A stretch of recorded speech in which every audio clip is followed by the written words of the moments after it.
PAX. He's the creative director of Tom Clancy's Splinter Cell Convictions. Can you just tell us everything you want us to know about Convictions? You have the floor. Wow, that's a big question. The main three things to remember about Conviction is that first of all, we're really focusing on Sam, right? Sam is a great character for Ubisoft, and we really want gamers to know more about him, so we're really developing him as a character. When someone strikes at the ones he loves, he will take any steps necessary. He's looking for answers, for the truth. Dad? After that, we're really changing the way that we're telling the story to the player, right? We really want to keep everything inside the game, keeping you in control as much as possible. So we've came up with some really cool ways to tell the story with the projected objectives and the projected movies, right? So you're playing and you're always in control and the movies are playing in the background. So that's really interesting.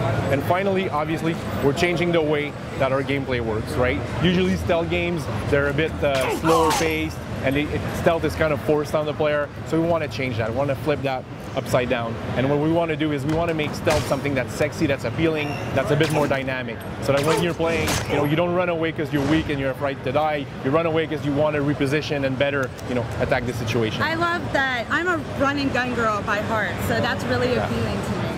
Well, I don't think you're going to be able to run and gun unless you're really good and you're playing at the easiest difficulty level. I'm really good. Okay, well then maybe you'll be fine, but guaranteed if you're playing at the realistic mode, you're not going to be able to do that. I heard there's no loading screens, which is cool.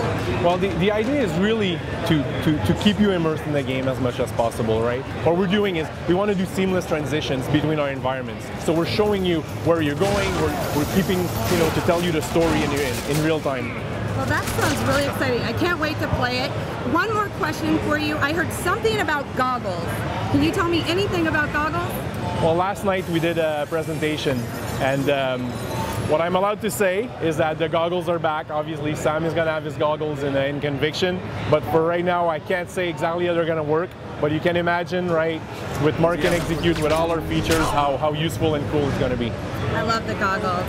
I really do. Sam Fisher's really sexy in them. Thank you. All right, well, Max, thank you for talking with us today. And when's Splinter Cell release? Right now, we're saying beginning of 2010, and we're going to announce the date very soon. What happens next is up to you.